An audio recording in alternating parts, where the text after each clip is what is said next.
Hello and welcome to another interview on Reboot TV. I'm Gregory J. Baker. To my left is Grace Markham, or Gracie, and Stephen A. Jakes. Hello.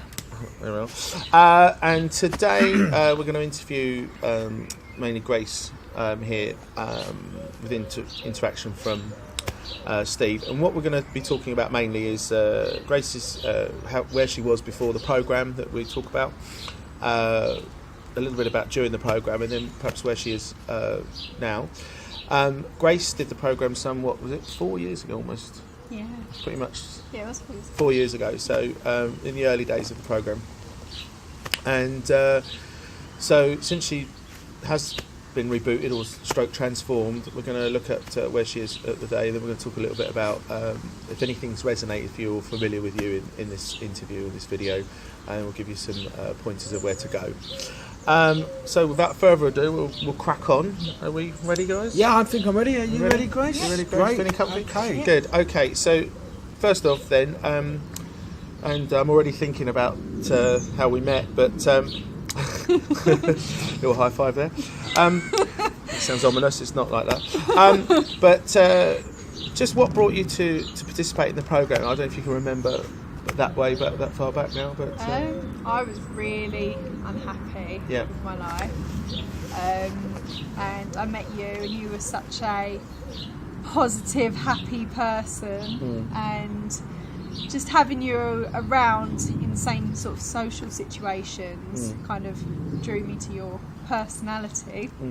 And yeah, I was so unhappy, and you discussed with me what you were doing about the programme, and it really made me want to make a change in my life, which at the time I thought was not possible.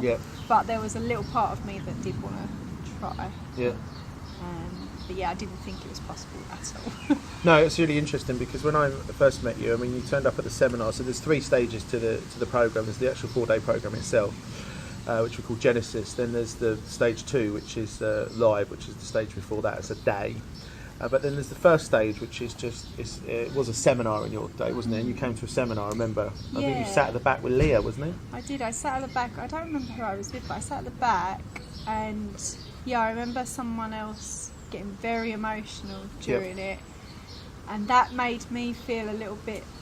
It was such a weird feeling because I had my own problems, but then I knew why this other person was so upset. And I felt like my problems weren't big, really, that I shouldn't be worrying about them, that I shouldn't even be inquiring to sort them out, and that I should be able to sort them out on my own. That you didn't matter. Yeah. I didn't think, like, I just put this woman on a pedestal, basically, and thought, no, she's got problems. Yeah, she's really got problems. She really has, and I felt for her so much. I remember I was crying at that seminar, and yeah, so that was the introduction to that was, and whilst you're intrigued, actually your subconscious actually thought, well, actually maybe my problems aren't as bad as they are, even though they actually are, because and just for the people watching this, everyone's problems, you cannot compare them to somebody else. You just cannot. Your problems are your problems. It's how you deal with it. If they're making you unhappy, it's irrelevant what the trigger is and what how you rate that. By you rating it as being less than someone else, that's because your self-worth and your self-love is low, or as we have a distinction about mattering, you actually don't matter. And what you're doing is you're making someone else matter more than you, and there'll always be someone with something that seems worse. But at the end of the day...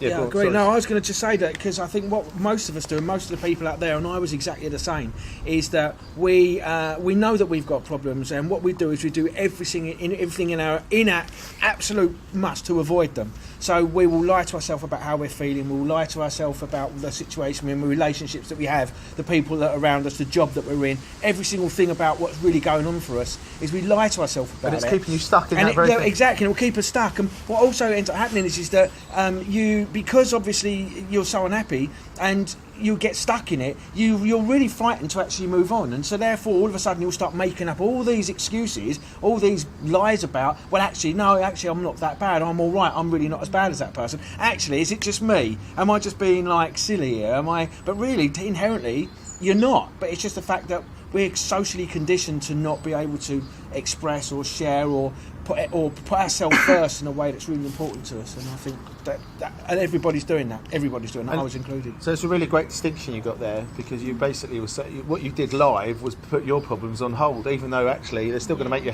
unhappy, because you'll finish the seminar and you'll go off and you'll think, well, but I'm still unhappy, I still don't want that, and temporarily you put yourself on hold. So just people out there, doesn't matter how trivial you think your problem is, if you're unhappy and it's ruling your life, then that needs to be sorted, however trivial. And obviously it works whether you think you've got more problems than anyone else, it's the same. So I remember when you did the seminar, you then booked what is now called the Live. It was the workshop in those days. And I remember you doing that, and we had an interesting day that day, if I remember correctly. And then you booked the programme, didn't you? You know where I'm going with this, don't you? Exactly. So, and you might not know this, but so can I just say how you occurred for me before you did the programme? Okay. So Grace cried at everything.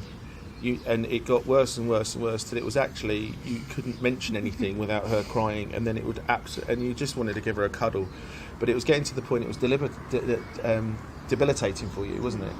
You're right. Yeah, well, no, I'm not going to cry. Don't worry. But it was people would have to sort of tip down because you're such a gentle, kind person. Nice. And you were crying at everything. Anyway, then you eventually booked the programme, and we arranged how you were going to do that.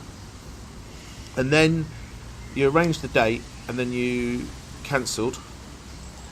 And then I don't know what happened, but then you arranged to get. This happens a few times because people get nervous because you're going to transform. It's an uncomfortable process, and it is absolutely transformational. So you become in your head unrecognisable for a form of you. Another way of putting it is we reconnect you to the true you, which as you grow up you disconnect with.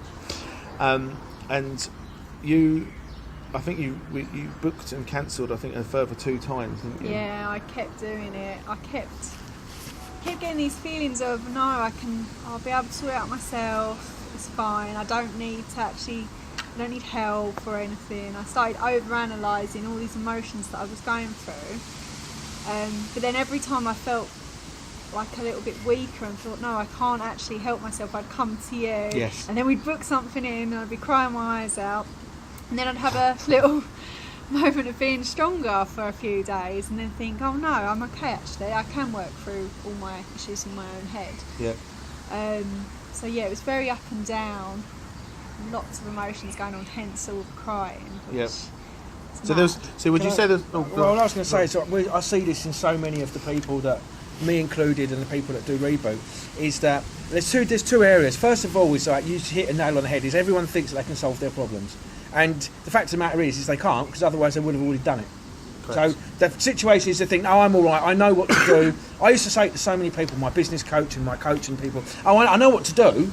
Well, so if you know what to do, do it. No, I know what I need to do. Well, do it then. If you don't know what to do, otherwise you wouldn't be here and you wouldn't be having the problems that you've got. So this is that thing that we convince ourselves and maybe lie to ourselves or have a misconception or misunderstanding that we actually think everything's going to be all right, when realistically it's not. It's just that we convince ourselves it's not, because we actually believe or tell ourselves that we think we know what the problem is when we actually fundamentally don't.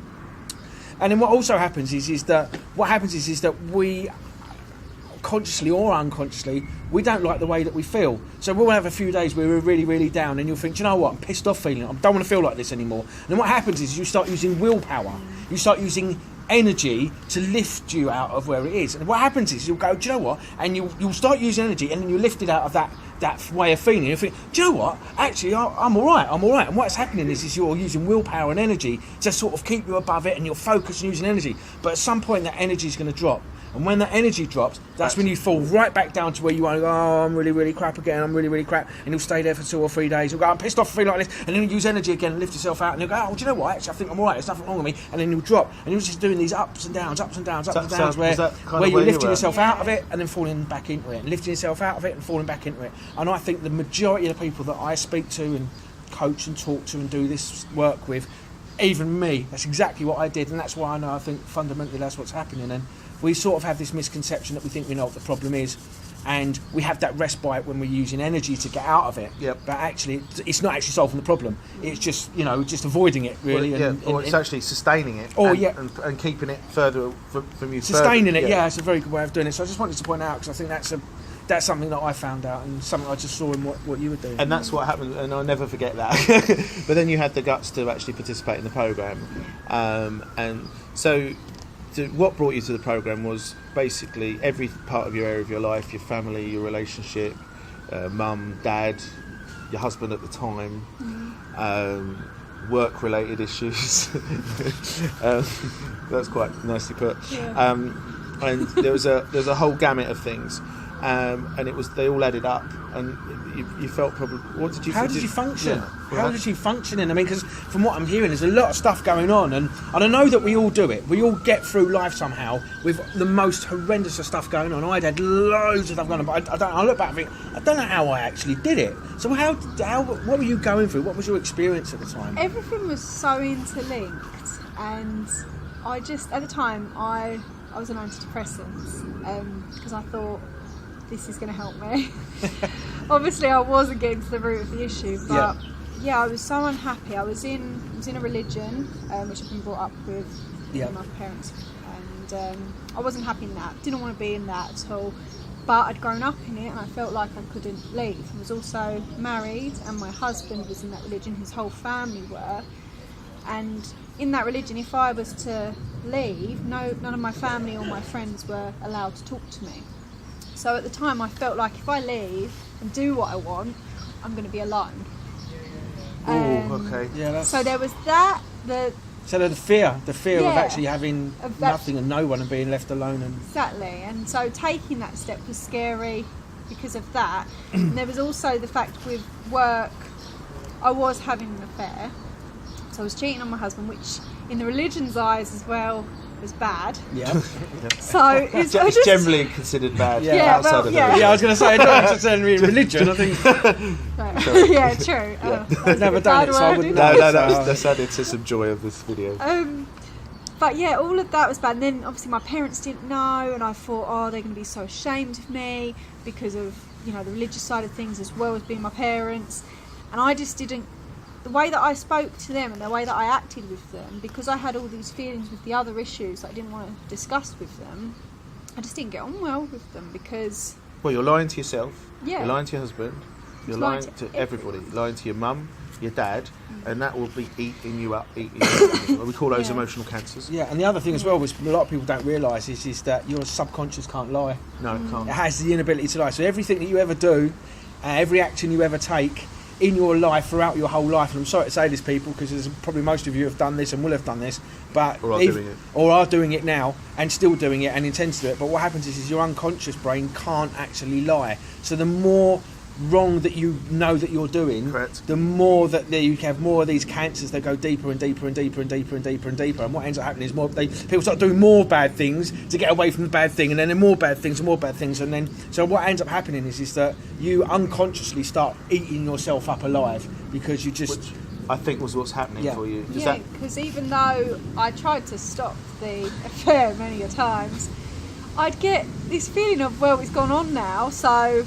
I might as well do it again, and I just get all these overwhelming feelings of having to do more bad things, like you just said, because they make me feel temporary, better. Temporary fix. Wow, so actually continuing the behaviour that's incongruent with your heart actually was a temporary fix, so it'll be okay. So it gave you a temporary because it's avoiding the actual issue that you're going through. It doesn't matter what it is, whatever you do. It's almost like resetting. Yeah, well, it is in a way, but if you think you're doing something bad and that's what it is, by doing something else, right or wrong, actually is an avoidance of that issue. So it is a temporary fix because you're no longer immersed in the feelings or the emotions of that event. You've actually done something else, and so once that energy then wears out, you then you'll fall back into that, and that's a bit like the up and down thing. It's a similar sort of thing. Right.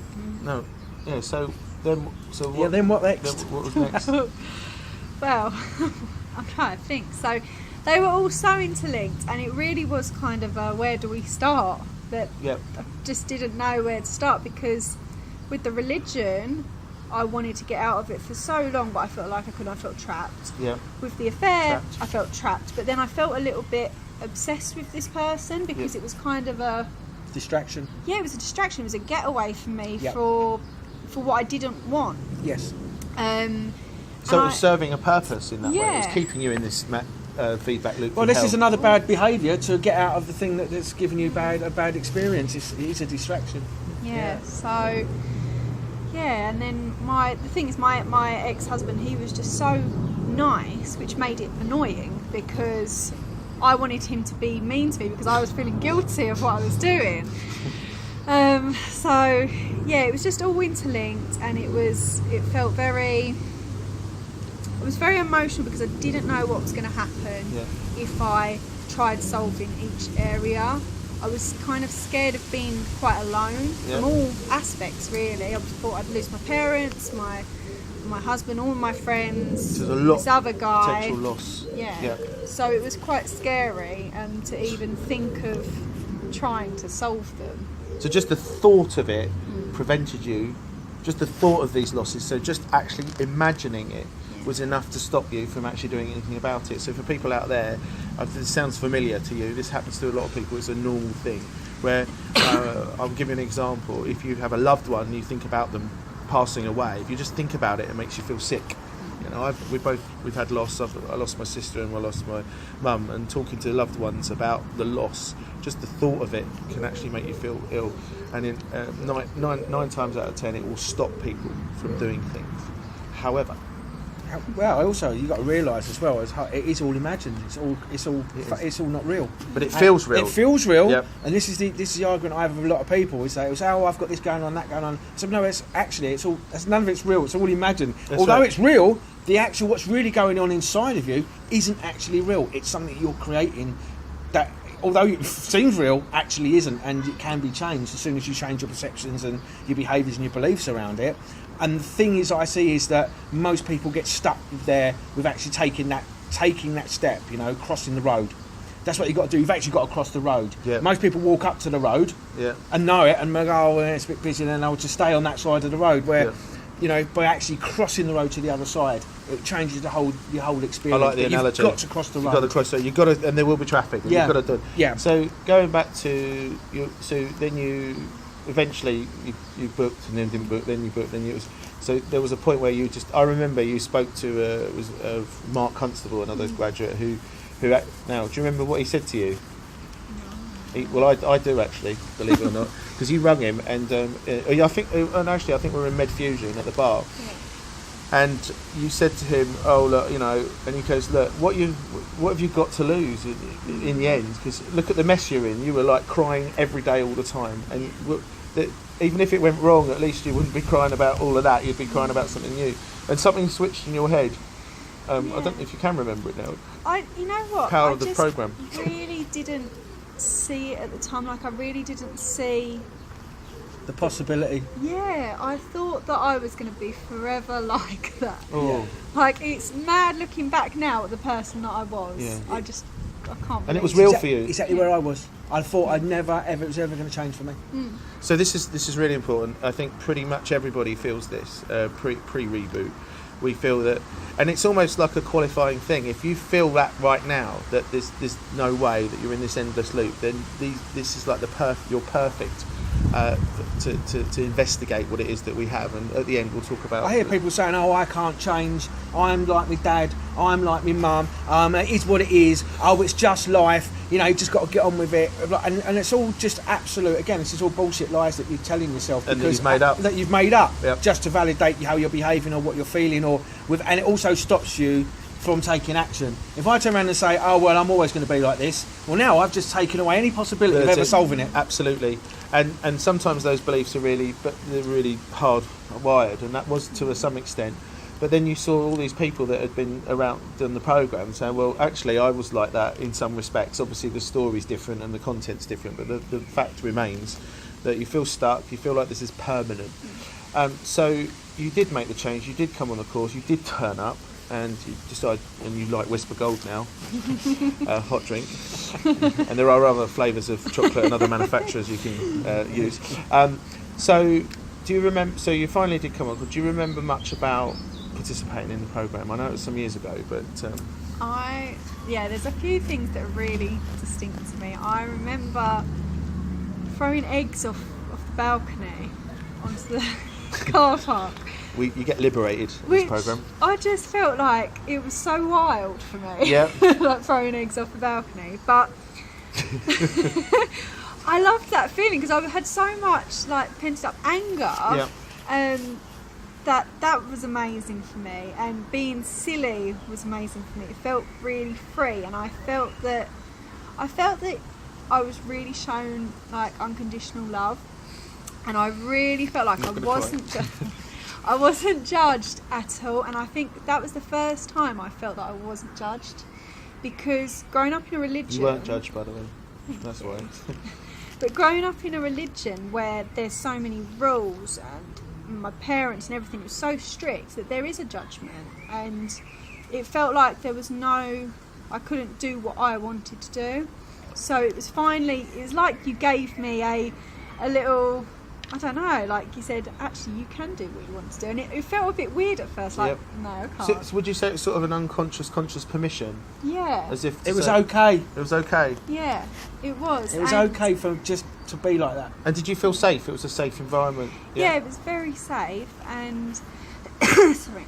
Sorry? It was very safe, and it was safe because I could be myself, and I couldn't be myself with even friends and family, so that was what the relief was. And even if there was the most smallest thing, like I remember one other person saying that they hated the fact that they didn't have a dishwasher, and you said, well, why don't you get a dishwasher? And like it sounds so simple, but when you're in that space, it's like, well, I can't, you start overthinking everything, and every little thing seems like such a big deal. But I feel like you broke it down so much, and I remember writing lists of every single thing I was unhappy with, and you made me go into such detail. Oh, this is the dissatisfaction. Yes. Yeah. Oh, yeah. And, I love it. And even now, sometimes, if I've got something that's bothering me, I will write a list. Wow, that's powerful. I told you that. Yeah. Anyway, that's another... Because I actually brought this up, is that actually, I said this to Greg, I said to him, I think that when because I've actually done the same as you, straight after the course, it was really fresh for me, I found the dissatisfactions so cathartic, liberating, freeing of me that I actually said to him, I got pissed off with something today, so I started writing it down and how that affected me. And I think what it actually does is it really does draw it out, and you no longer... Because if it works in that environment, then it must work in the present environment as well. And I think that should be a thing that we should try and encourage people to do after the event, because I think it does work, and it obviously works for you. Yeah, it helps me. Like, even in daily life, if there's something that's bothering me, I just break it down and think, actually, it's not that big a deal. I can get what I want if I just look at it differently. And I think that was one of the big key factors for me, definitely, from the course. So it was feeling. So let's think of the context of that. It's feeling safe. You actually got a space to really be who you are without any judgment, not even the slightest judgment. Was that quite challenging for you? Because if you'd have been conditioned and been a sort of person for so long, to actually not be like that for maybe the first time in a very long time, that must have really felt quite strange and quite challenging or unusual for you. It was hard to be thinking in so much depth, actually. Like, it was really anything that pisses me off, anything. And so, like, could even I made you write everything down. Yeah, it was so detailed. I can't remember how many I did, but it was a lot. It was a lot, and lots of hundreds. Yeah. And it was so good and so refreshing to get it all out on paper and just have every single little detail, and then think, okay, so this is my issues. And we broke it down. And we broke it down into stuff with your then partner, your mum, your dad, the other people that you were with, work, all sorts. And then we broke it down so that way there's a systematic approach, so you can then dedicate yourself on that section, if you like. And this is what we call emotional cancers, and this is all that's going on in our lives that we don't actually know that are running the show, and we're not aware of them. So we get up, we go to work, we have a coffee, we say, all right, Dave, we'll bib and we'll swear at someone in the car, we'll go to work or whatever we're doing, but we don't actually realise that all of this stuff's actually going on inside, deep down, that's really running the show, that's running our decisions, our emotions, our beliefs. They're all hidden, and these are the things that actually stop us growing or actually bring us unhappiness, keep us locked. Yeah, all of the negative stuff is all is there, and you don't even know they're there. And I think we're going to do a video on emotional cancers. We are going to do one anyway. Yeah, so keep an eye out that for emotional cancers. Yeah. So there's safety, liberation. I mean, you used the word cathartic, emotional release. Do you remember? I remember a very powerful moment where in the early days we used to do it in my apartment. I've got a sort of a top floor apartment with a big ceiling, and I remember we were doing some notes, and there's a bit at the end where we find out. I'm going to hand it over to Steve in a sec. Who talks about the blueprint. Do you want to just quickly talk about the what's inbuilt in you innately? The vision mission, basically. Yeah, so basically what we've got is when we're born, we're given like a blueprint to become an amazing human being with lots of skills, talents, or whatever. That's actually unique to you. It's unique to you, yeah. It's actually unique to yourself. You actually have a blueprint that's in you. And then, obviously, as we go on through life, we learn and from stuff from our parents, our school friends, our school teachers, our idols, our role models, pop stars, film stars, friends, colleagues, whatever. And when we start learning those behaviours and copying them because we see it works for them, we become more and more and more detached away from our innate authentic self. Yep. And so what happens as we go through life, the further and further we get away from our authentic self, the harder it is and the more challenging it is and the more disconnected we have between what we think and what we feel. And who we are. And and absolutely who we are, yeah. And so there was a point where we were about, I think in those days it was only 3 days, but there was a point where I started to get into your head. And I never forget, I was able to get some really key points of who you are. And you literally jumped round the side of the table and I went, "You're right, yeah." And you said, I think the words were, "I feel like you've just violated my brain." Do you remember that? Yeah, I remember that, yeah. And that meant to me is, I've got you. As in, I know I've got, because it was such a connection. Does that make, do you remember that, Tom? I never forget it. I've got a video of it in my head. So then you found out why you're here and how you did that with precision that was unique to you. What happened after that? Do you remember, or did you remember that liberating moment, or how was that for you?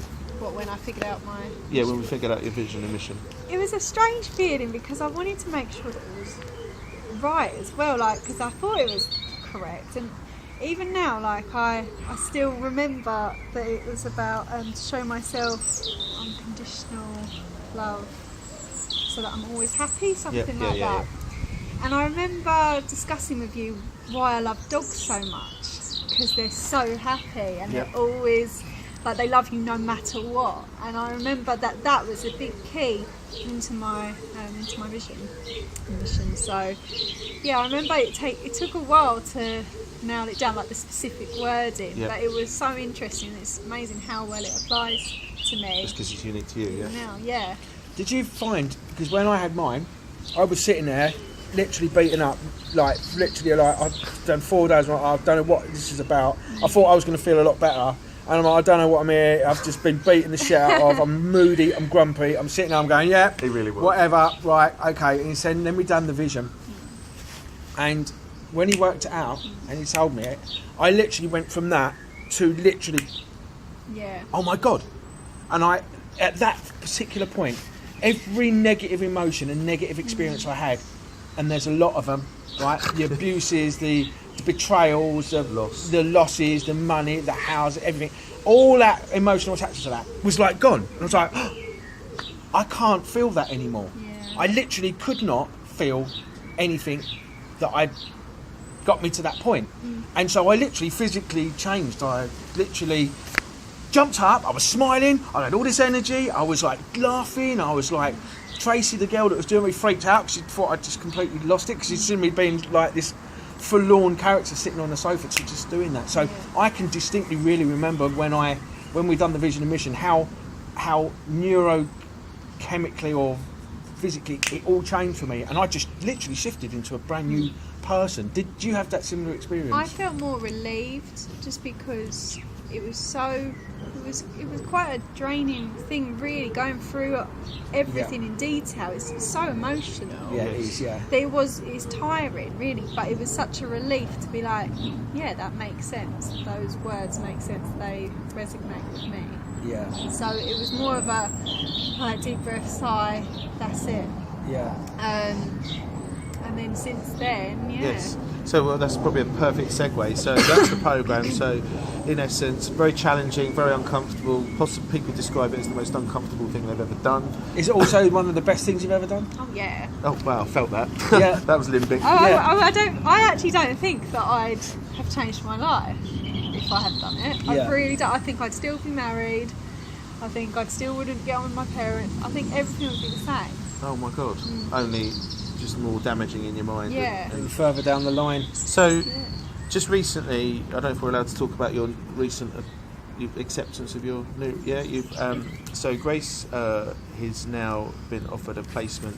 She's doing a degree. Is that right? Mm-hmm. In child counselling. Okay. Children and young person. And children and young person. You've just got a placement at a place not too far from here in Essex, and so you're doing a lovely thing for lovely people. Your old job used to be you're quite a bright button. Used to be a web developer and proper code and everything. This one, she's smarty, but you've gone from that to a whole different thing, haven't you? Yeah. How So weird's that? that's Same mad. as me. I know it's mad, isn't it? How mad is I had a that? web design company and now I'm doing this. So- you had a software company, now you're doing this. Help us out, programming in a different way. Yeah, absolutely. Programming in a different way. I like that. Do you like that? Yeah, I do like that. Context, mate. That's Yeah, me. it's good. So can you just talk a little bit about maybe personal life, relationships, maybe a bit on work, maybe just your outlook with friends and stuff like that. Just go for it. So since the reboot. Well, obviously I lost quite a lot of friends. Join the club. I lost a lot of friends. I lost all my relationships.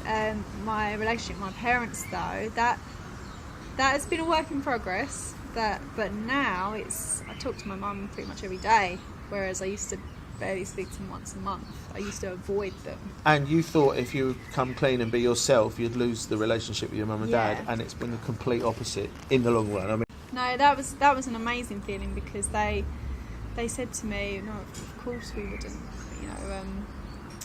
what's the word, disown you. But you didn't know that. That's going back to what we make up in our heads. Yeah, we you make didn't know this that. stuff up. And it was possible given the religion and behaviour of other families and other It's all relationships. made up.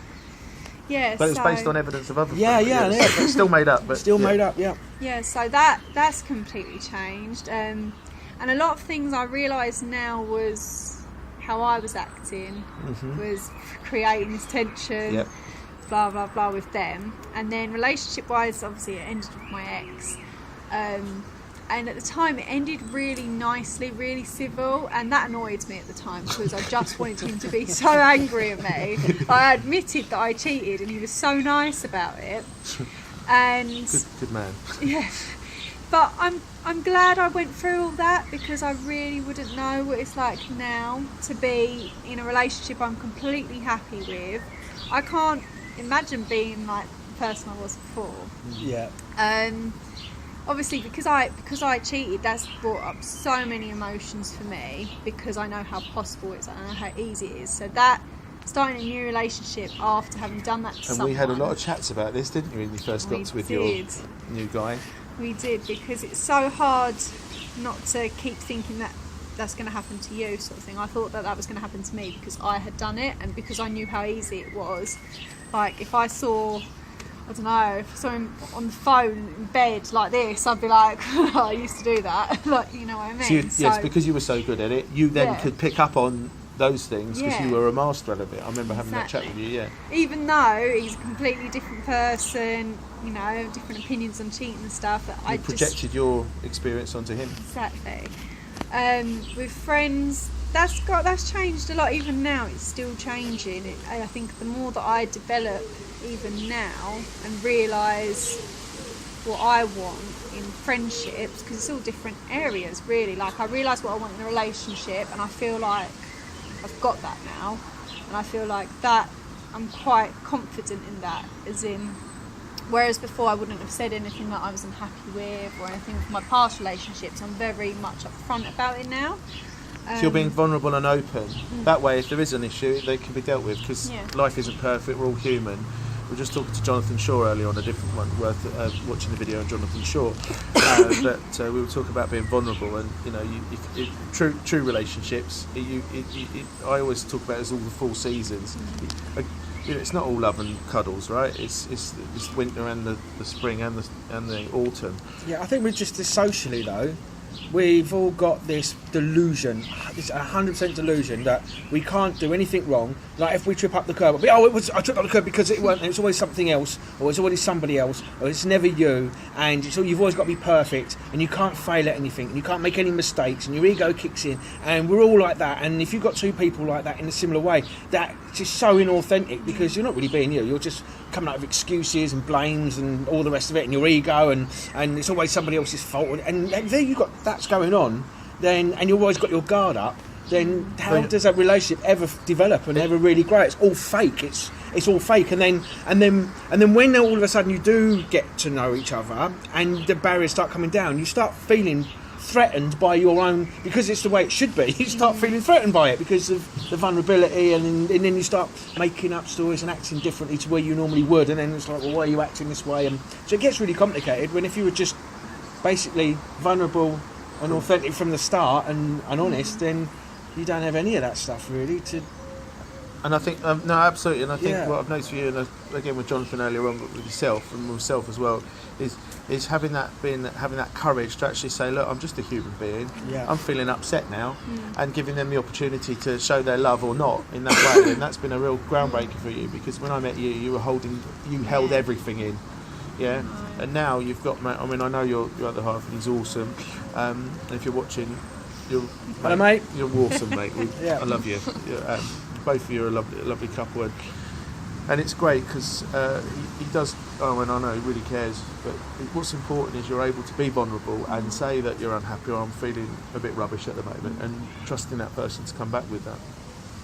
So that vulnerability has come up from you living and being yourself, having participated in the programme. Anything else? Well, work's changed completely as well. I decided to enrol in university, which was another thing I didn't think I'd ever do, or didn't have any. You had confidence issues around all of that. Do you remember? Yeah, I remember. Even applying, I didn't tell anyone that I had applied either, because just in case it didn't all work out, I didn't want people knowing. So I didn't tell my parents until I got told I was going to it. Yeah, which was a bit of a shock for them, but it's nice shock. Yes, it's really nice to be doing something, studying something that I actually love, which I didn't even think possible. Yes. Do you think that? Do you think this whole program actually gets you more in touch with? Well, I believe it does, because it has for me. Because since I've done this program, I'm just going to say yes. I know, yeah. I know. I'm totally made for this line of work, and I have a natural gift for it. Okay. And Greg had already offered me the job before I'd even flipping done the. Before you'd even been transformed. Before I'd even transformed. Yeah, exactly. Yeah. But do you think that doing this has really aligned you with your career as much as your real self, but also in line with who you are, and that sort of guided you into doing the career that you really want to do and feel comfortable doing, rather than just going to get a job at BT or being a salesperson or doing this, that, working in a shop just to earn money? You're actually doing now what's more in alignment with you. And I do, because it doesn't feel like a job. I would go over and do it. I would high five. No, I'm going to high five now, because that's how it should be. God, that's And I just feel like in all areas of my life now, I'm completely honest and true to myself and true to others, which I just was not before. Come on, stop it. There is going to be an interview, I don't cry. Soppy bacon. Yeah. No, it's just nice though. Well, because before you were probably the biggest liar, one of the biggest liars that I've ever met. Scary. Yeah. So being true to yourself and being completely authentic and honest has transformed your life. Is that what we're saying? Yes. Yeah, and it's amazing that I remember I saw you a couple of weeks ago, and you said about how I used to cry all the time. And Seb said, actually, she hasn't cried in about a year and a half. What? Yeah, I know, how good's that? And it's just it's mad. And I've been thinking about it ever since. I've been thinking, I don't cry anymore. It's so weird. And I think it's because I just get everything out at the time. Yes, you're not building it up. Yeah, I'm not building up it's not all suppressed. this frustration. And you've created that life, you've created that environment, you've created your partner. Well, not created him, but you've created the situation and the circumstances you're in that gives you a safe place to be yourself. And you know, your thing is unconditional love, so that when you had that, now you're in that, and the work that you're involved with is, you know, you cannot judge, you know, young people that you're dealing with on a psychological and emotional basis. They really don't want to be. Their judgment is going to be the last thing. So whatever you do with those children, are very, very honoured and privileged and lucky to have you there. Yeah, I agree. So, is there anything you'd like to say in sort of summary from this interview, whether it's before, during, or after? Would you like to tell anybody out there that's maybe watching this? I would just say that if anyone's watching it and they think that they can't turn their life around, that they really can. Wow. And no matter what it is, I just think it can always be solved, and it really is you that's, as much as you hate to admit it, it really is you that's stopping yourself from going forward. I kind of want to end there because, I think we should end there. But really, well, no, as in end, just stop it because I can't add to it. But I just wanted to thank you, Grace. Yeah, no, thank you, Grace. It's been brilliant. It's been brilliant. So thanks you for being really open and honest and sharing your story. And you, of course. I'd always share my story. No, I know. I share it to everyone. You're still going to get thanked and acknowledged. Thanks, mate. It's all right, buddy. Fantastically popmungus. Okay, so just to wrap up then. If anything today has either resonated with you or sounds familiar, or you know, and I'll just urge you to you know, think about Grace's story. As this has touched you in any way, there's a few things you can do. One, you can go to. There's 3 links there. You'll see. One goes to a quiz that just gives you it's very eye-opening and revealing. So it'll make you think about stuff, and it takes about 2 to 3 minutes. If you want to know a little bit more about what we do, then we do a thing called pre-sites, which is an informal discussion. They're usually held at the Two Brewers in Chelmsford in Essex at 6 o'clock. Plenty of parking, nice pub. Yep, got nice. our own little area there. If you don't drink, they do nice coffees and stuff. Yeah. But if you do, then it's a boozer basically. So, and you get we've got the flip chart there. It might be a little uncomfortable. You get to have an open discussion in a safe environment. We really don't judge. So if you feel that you'd like to come along to that, it's normally a very, I wouldn't say low attendance, I'd call it an intimate attendance. So going forward, there's not many people that come, and that means you get a decent amount of time with us. Yeah. And then, or if you're feeling brave and want to participate in a webinar, which is called Reboot Insights, there's one coming up. If you just look there, there's a click. You can click on the link for the booking. It's 2 hours. You'll need a camera and a mic because you will participate in it only briefly. But that was similar to the seminar that you've done, which we now do online. Yes, so it's a seminar we do, which is so the Reboot Insights. 2 hours, and it's normally 5 o'clock in the evening.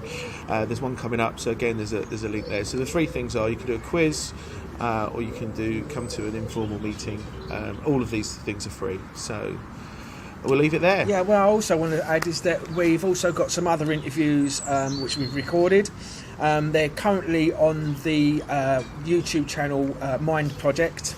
So if you type in Mind Project, and you can go and see some other interviews, one with Adil Marcy, myself. We've also going to have one with Jonathan Shaw, and we've also, this one will be uploaded to that as well. And we've got a couple of other fascinating interviews with Vernon and Sandy. Vernon and Sandy are both on the programme and have changed their lives. So you can go to that Mind Project TV channel on YouTube, and you can see other interviews and some great information. There's also loads of resources on there as well. So there's some really great resources that I've sort of put together, or we put together with different help in different situations. So there's loads of stuff there you can go and use and watch as well. So.